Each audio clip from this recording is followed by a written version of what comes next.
Hi friends, എല്ലാവർക്കും എൻ്റെ കിച്ചണിലേക്ക് സ്വാഗതം. ഇന്ന് തയ്യാറാക്കാൻ പോകുന്നത് കുരുമുളക് ഇട്ട് വരട്ടിയ ബീഫാണ്. എങ്ങനെയാണത് തയ്യാറാക്കുന്നതെന്ന് നമുക്ക് നോക്കാം. ആവശ്യമായ സാധനങ്ങൾ: ബീഫ് 1/2 കിലോയാണ് എടുത്തിരിക്കുന്നത്, സവാള ഒരു വലുത് സ്ലൈസ് ആക്കിയത്, ഇഞ്ചി ഒരു വലിയ പീസ് നീളത്തിലരിഞ്ഞത്,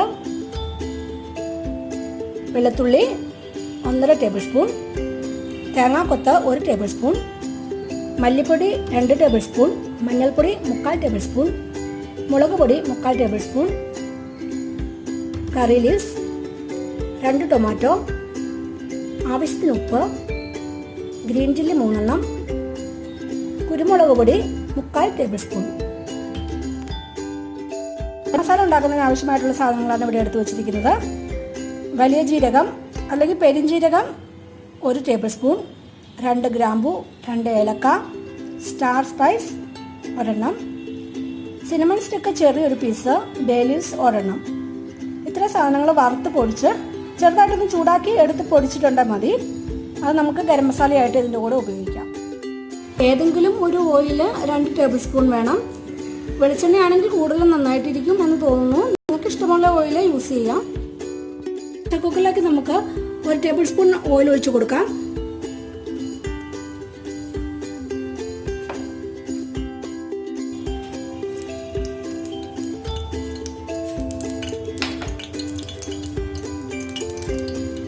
അതിലേക്ക് എണ്ണ ഒന്ന് ചൂടായി കഴിയുമ്പോൾ മുളക് പൊടി, മഞ്ഞൾപ്പൊടി, മല്ലിപ്പൊടി ഇത്രയും സാധനങ്ങൾ ഇട്ട് കൊടുത്തതിന് ശേഷം ചെറുതായിട്ടൊന്ന് ചൂടാക്കാം.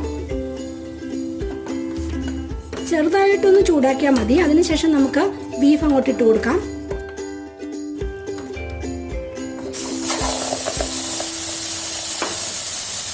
നന്നായിട്ടൊന്ന് ഇളക്കി കൊടുക്കാം.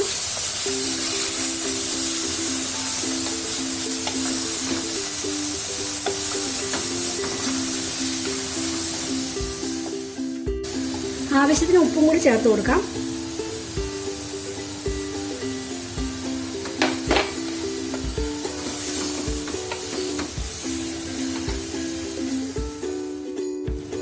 ഇനി നമുക്കൊരു 1/4 കപ്പ് വെള്ളം ഒഴിച്ച് കുറച്ച് വെള്ളം ഒഴിച്ച് കൊടുക്കേണ്ട ആവശ്യമുള്ളൂ. ഒന്ന് നന്നായിട്ടൊന്ന് വേവിച്ചെടുക്കാം.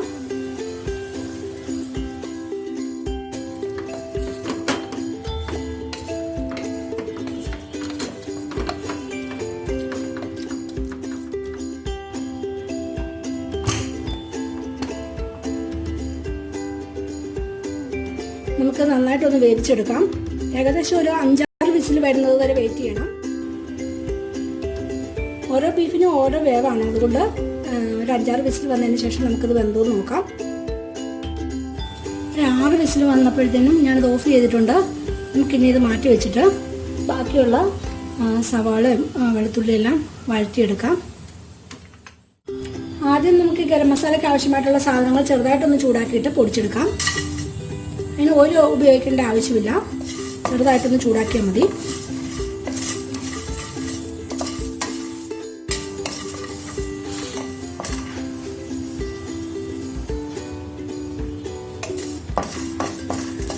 ആവശ്യത്തിന് ചൂടായിട്ടുണ്ട്. ഇനി നമുക്ക് ഇത് പൊടിച്ചെടുക്കാം.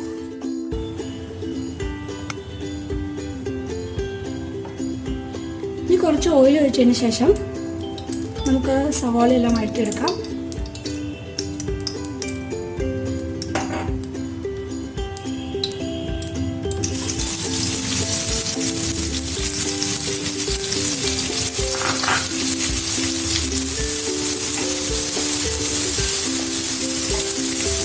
ഇട്ടിട്ടുണ്ട് ജിഞ്ചർ,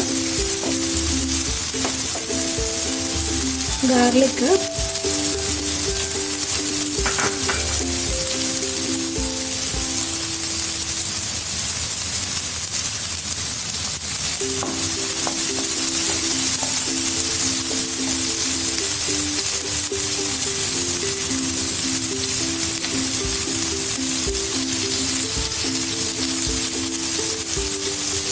കുറച്ച് ഉപ്പ്,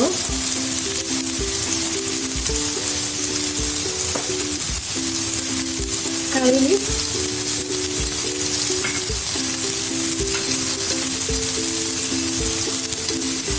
പച്ചമുളക്, ചില സാധനങ്ങൾ ഇട്ട് കൊടുത്ത് നമുക്ക് നന്നായിട്ടൊന്ന് വറുത്തെടുക്കാം.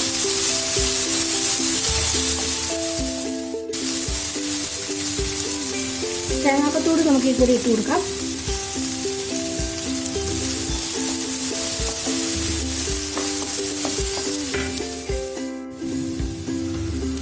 ഇപ്പോൾ നന്നായിട്ട് വഴന്ന് വന്നിട്ടുണ്ടെങ്കിൽ നമുക്ക് ടൊമാറ്റോയും കൂടി ഇട്ട് കൊടുക്കാം.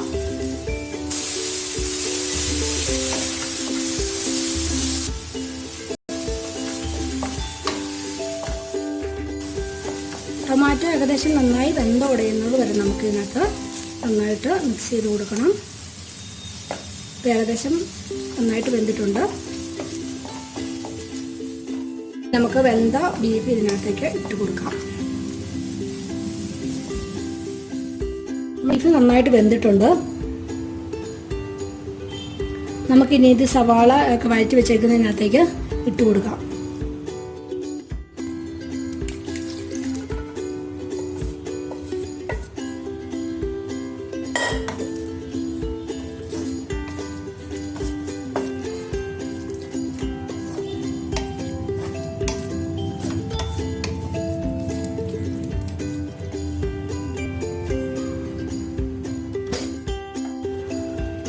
അതിലേക്ക് കുറച്ച് ഗരം മസാല ഇട്ട് കൊടുക്കാം. പൊടിച്ച് വെച്ചിരിക്കുന്ന ഗരം മസാലയാണ്. ഇത് ആവശ്യത്തിന് ഇട്ട് കൊടുത്താൽ മതി.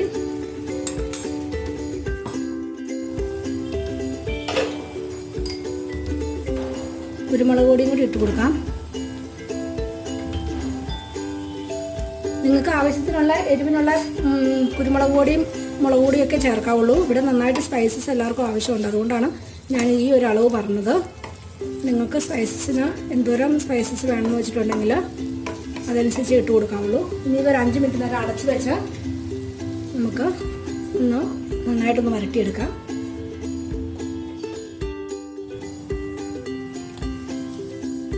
ഇത് നന്നായിട്ടൊന്ന് ഇളക്കി കൊടുക്കണം. ഇത് നന്നായിട്ട് പായിട്ടുണ്ട്.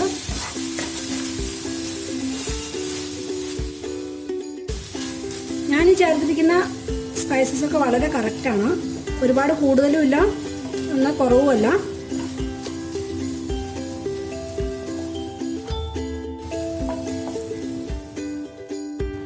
ഈ ഒരു അളവാണ് കറക്റ്റ് എന്ന് പറയുന്നത്. ഒരുപാട് ഡ്രൈ ആയി പോകാനും പാടില്ല, എന്നാൽ ഗ്രേവി ഉണ്ടാകാനും പാടില്ല. നമുക്കിനി സ്റ്റൗ ഓഫ് ചെയ്യാം.